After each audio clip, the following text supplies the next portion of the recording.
people or businesses to do things for you that you can do for yourself for nothing. Marshall is getting ready to get a shampoo. He found a nice juicy pile of deer dung, and so instead of taking him to a groomer and spending $40, $50, we are going to do it ourselves. And he's so ashamed. Marshall.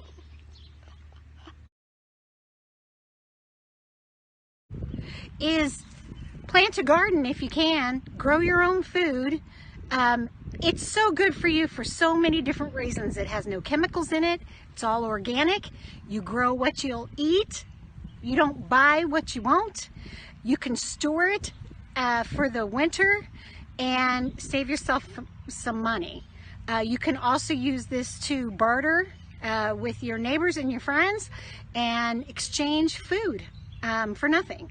So if you can, grow your own food. And even if you live in a small area, if you live in an urban area, you can grow foods and herbs in pots. So don't let that limit you that you don't have the land. Before we moved here, I had a very small garden in an urban setting, and I also used pots. So I had plenty of pots that had lettuce and tomatoes and other vegetables in them. So try to grow your own food. It's good for so many different reasons. 3. Check with your neighbors or your family to see if they have something you need that they want to get rid of instead of buying it new. Help.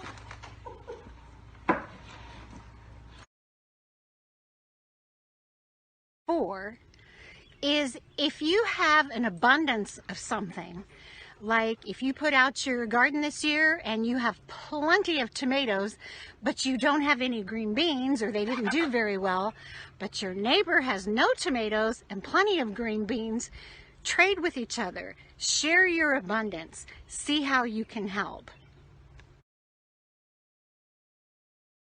Tip number 5, family comes first.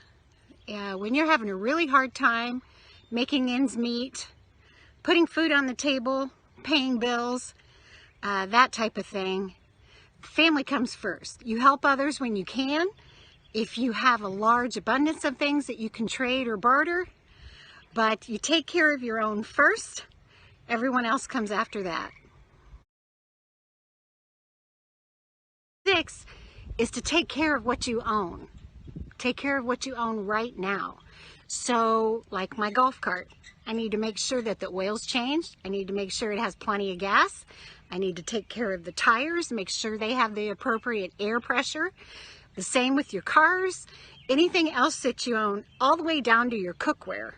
Take care of what you own. Don't waste anything. Don't buy something, not take care of it, and then have to replace it. Have pride in what you've worked hard for and make it last for a long time. 7 is there are a lot of things you can do that are free. You don't have to spend money on. You can have fun every day doing things that are free. Now for me, being outdoors, gardening, taking pictures, those things are fun for me. Learning new things, but what is it for you? Think of what you enjoy doing and how can you turn those things around so that they don't cost you money or very little money. See what you can do for free. Don't wait until a crisis to be prepared. Stock up on things as you can. If you see a sale on paper items, remember toilet paper, paper towels, tissues, things like that, bottled water, get them now. Put them away now and be prepared for when a crisis hits. Also with extra money, if you have an extra $1 or $2 in your pocket, put it in savings, it adds up.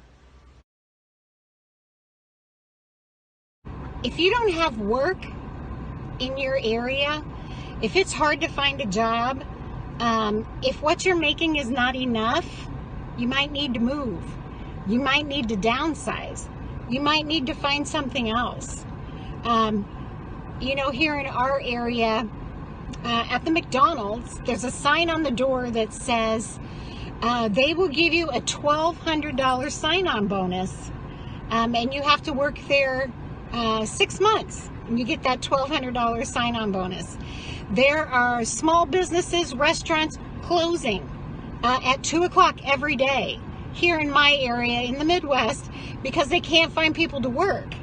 Why? Because they're getting more money on unemployment than they were getting working. So, you know, why not? The point of it is that leaves it up to the rest of us as taxpayers to carry their burdens as far as health care and unemployment. So there are jobs out there. They may not be exactly what you want to do.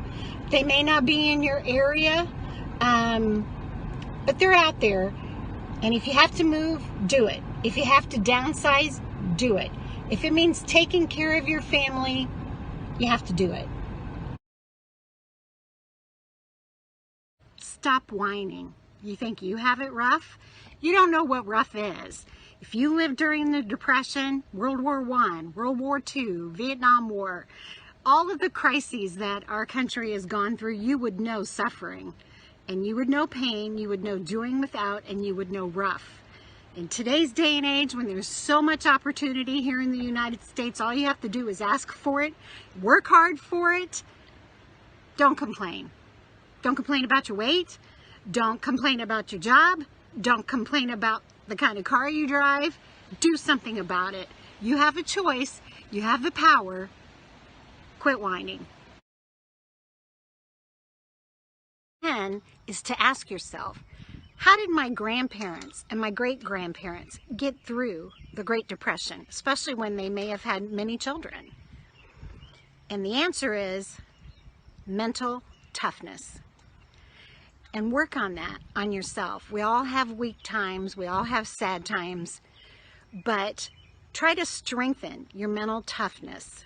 Tell yourself you can instead of I can't. Tell yourself I will instead of I won't. Do what you can to make it happen. I hope you guys have a great week. Summer's here, and I hope you enjoy it.